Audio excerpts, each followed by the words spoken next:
Black magic भी सिखा रहे हैं? ब्लैक मैजिक सिखा नहीं रहे, ब्लैक मैजिक के बारे में बता रहे हैं कि ब्लैक मैजिक है क्या, होता क्या है, और अगर किसी के ऊपर ब्लैक मैजिक हो जाए, अगर वो आपके पास आए तो आप क्या करोगे, उसके बारे में जानना।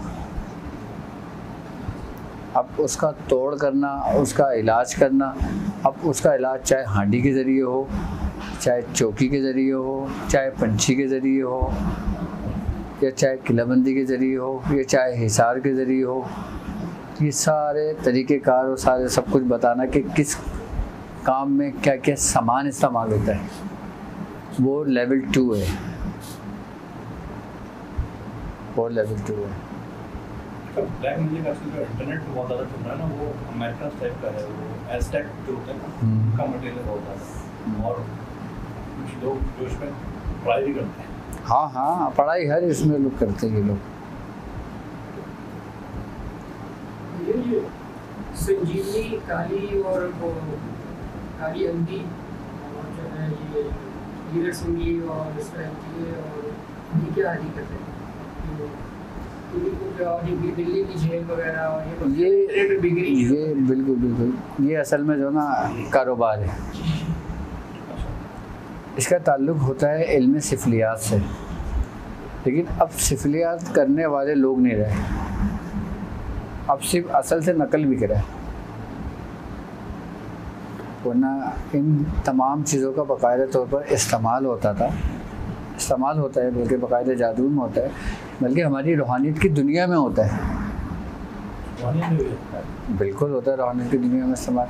अब जैसे मुश्क हो गई, अंबर हो गई, ज़ाफ़रान हो गई, मुकशिर अलजा हो गया, जुनबैत सतर हो गया, संदल हो गई, जाल मक्शर हो गई, ये तमाम चीज़ें रूहानियत में इस्तेमाल होती हैं। असल में इन चीज़ों का रूहानियत में इस्तेमाल क्यों किया जाता है पता है आपको? इन चीज़ों को रूहानियत के अंदर इस्तेमाल इसलिए किया जाता है कि हर बंदा अपने पढ़ाई के मातेहत काम करता है। अब मिसाल के तौर पे ये सूरह कुरैश के आमिल हैं, ठीक है। अब ये जो भी काम करेंगे तो अपना सूरह कुरैश के ज़रिए करेंगे, क्योंकि ये सूरह कुरैश में इतना पुख्ता हो गए, इतना पक्का हो गए, इतना कामिल, इतने मुकम्मल हो गए कि इनको किसी दूसरे अमल की ज़रूरत नहीं है। अगर ये दूसरे अमल के पीछे जाएंगे तो ये अपना वक्त ज़ाया करेंगे, अपना वक्त ज़ाया करेंगे। अच्छा, इन चीज़ों का इस्तेमाल ऐसा होता है कि अब जैसे सूरह कुरैश है, अच्छा सूरह कुरैश के बखुरात में जो चीज़ें इस्तेमाल होती हैं वो बिल्कुल डिफरेंट होती हैं। अब कोई बंदा सूरह इखलास करता है तो उसमें जो इस्तेमाल की हुई चीज़ होती हैं वो बिल्कुल अलग होती हैं।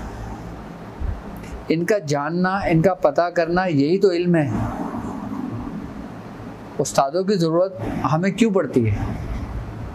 इसीलिए वो तुम्हें ये बताता है कि अगर तुम फलां शख्स की हाज़िरी के लिए कोई अमल करते हो या किसी के जादू के उतार के लिए कोई अमल करते हो, उसमें तुम जिस चीज़ों का इस्तेमाल करते हो ना, उन इस्तेमाल का फ़ायदा ये होता है कि जब आप रात के वक़्त अपनी इब्तिदा पढ़ाई में होते हो, अपनी रियाज़त में होते हो, अपने मामलात में होते हो, जब आप धुनी देते हो ना, तो इसके जो महतेज जो मौकलान होते हैं, इसके महतेज जो नेक जिन्नात होते हैं, इसके मौकलान जो होते हैं उससे मानूस होते हैं। किससे? उसकी खुशबू से। अब जैसे ना खुशबू अपनी तरफ खींचती है, मायल करती है, ये चीज़ें इसीलिए जलाई जाती हैं ताकि जो इनके माते जो मौकलान होते हैं, जिसकी रूहानियत होती है ना, वो करीब आती है। किसके करीब आती है? जो शख्स ये अमल कर रहा होता है। अब जब ये चीज़ें करीब आती हैं तो नेगेटिविटी की चीज़ें मौजूद होंगी, वो दूर होंगी। अब वो जब जिसके लिए जो काम करेगा, जिसके लिए वो काम करेगा, तो वो काम उसका फ़ौरन होगा।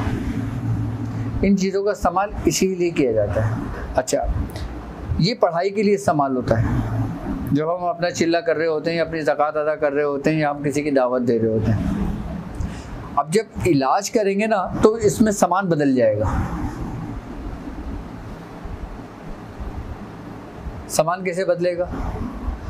आप आमिल तो सूरह कुरैश के हो, ठीक है। अब एक शख्स आया है, इसके ऊपर मिसाल के तौर पे भैरव की चौकी लगी हुई है, किसी हिंदू ने लगा दी। अब किसी के ऊपर काली की चौकी लगा दी, किसी के ऊपर हनुमान की चौकी लगा दी। अब आप क्या करोगे? तीनों का इलाज एक उससे करोगे क्या? सबसे पहले आप उससे डायग्नोज करोगे कि इसको मर्ज है क्या।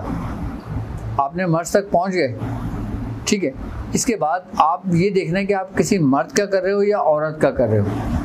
मर्द का कर रहे हो तो आपको क्या सामान इस्तेमाल होगा, औरत का कर रहे हो तो इसमें क्या सामान इस्तेमाल होगा। अब लोगों को यही नहीं पता, जब वो उतार कर रहे होते हैं तो लकीर के फ़कीर होते हैं जो उनको बता दिए भाई वही सामान सब में इस्तेमाल हो रहा है, औरतों में भी, मर्दों में भी, बच्चों में भी, बूढ़ों में भी, सब में इस्तेमाल हो रहा है।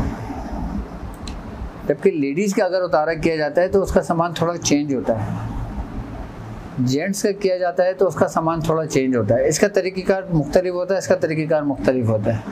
अच्छा, एक होता है बाकायदा तौर पर अमलियात जिसके ऊपर हुए चौकी, उसको दूसरी चौकी पे उतारना और फिर ख़त्म करके किलाबंदी करना, ये इसकी इंतहाई होती है। अच्छा, ये उसी वक्त मुमकिन है कि जब आप सूरह कुरैश के अमल में पुख्ता हो जाओ, पुख्तगी आ जाए आपके अपने अमल में। जब आपके अपने अमल में पुख्तगी आ जाएगी ना, फिर आपसे अगर कोई लर्जिश भी होती है ना, तो फिर रूहानियत जो है ना वो इसके आपको प्रोटेक्ट करती है, आपको अपने हिसार में ले लेती है। आपको कोई नुकसान नहीं पहुंचता, ना आपके बच्चे को कोई नुकसान पहुंचता है।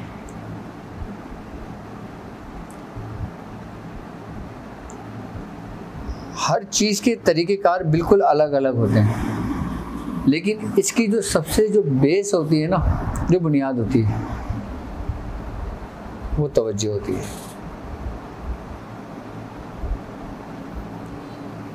बड़े बूढ़े कहते हैं ना कि आप अपने मामलात से कभी गाफिल ना होना, चाहे आप हॉस्पिटल की किसी बेड पे क्यों ना लेटे हो, चाहे आपकी आखिरी सांस क्यों ना चल रही हो, आप अपने काम से गाफिल ना होना। क्योंकि इंसान के ऊपर एक वक्त ऐसा भी आता है बीमारी की शिद्दत से कि उसकी ज़ुबान काम नहीं करती, उससे पढ़ा नहीं जाता। नॉर्मल इंसान को बुखार चढ़ जाए तो उससे नहीं पढ़ा जाता। अब ज़ुबान नहीं पढ़ ली, आपकी जो बातनी जो कुव्वत है, आपके अंदर का जो सिस्टम है वो तो काम कर रहा है ना, उस पर कोई असर अंदाज नहीं होता है उस सिस्टम के ऊपर। क्यों बुजुर्ग फरमाते हैं कि अपने अंदरूनी सिस्टम को कायम करो, अपने अंदरूनी सिस्टम को स्ट्रॉन्ग करो। जब तुम्हारे अंदरूनी सिस्टम स्ट्रॉन्ग होंगे ना, अगर तुम्हारा पूरा जिस्म भी मफलूज हो जाता है क्या, तो तुम अपने अंदरूनी सिस्टम के जरिए अपने पूरे जिस्म को आप हील कर सकते हो बगैर किसी मेडिसिन से। ऐसे वाक़यात हमें कई मिलते हैं।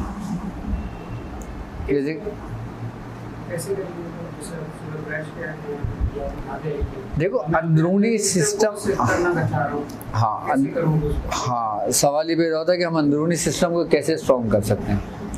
ठीक है, देखो अगर रूहानियत की बुनियाद देखा जाए, इस रास्ते की बुनियाद देखी जाए, तो वो है अच्छा गुमान। क्या है? अच्छी सोच। हमारी सोच जैसी होगी रूहानियत के रास्ते पर, हमें उस हिसाब से फ़ायदा होगा। अगर हमारी सोच रूहानियत में रास्ते में कदम रखने की ये हुई कि हम लोगों की खिदमत करेंगे, आई बस हमें आपको उस हिसाब से सवाब मिलेगा, आपको उस हिसाब से फैज़ मिलेगा, आपके ऊपर उस हिसाब से आपका दरवाज़ा खुलेगा। आपकी सोच ये होगी कि आपने कुर्ब इलाही के लिए काम करना है, ये आपके ऊपर वैसी मामला खुलेंगे, वैसी आपके ऊपर दरवाजे खुलेंगे। अगर आपकी नीयत ये होगी कि आप सिर्फ कमाई करेंगे इससे, तो इंसान फिर रुजत में आ जाता है, चाहे कितनी ही उसको इजाज़त क्यों ना हो। क्यों रुजत में क्यों आ जाएगा फिर वो, जबकि सूरह कुरैश पढ़ने वाले को रुजत तो नहीं होनी चाहिए।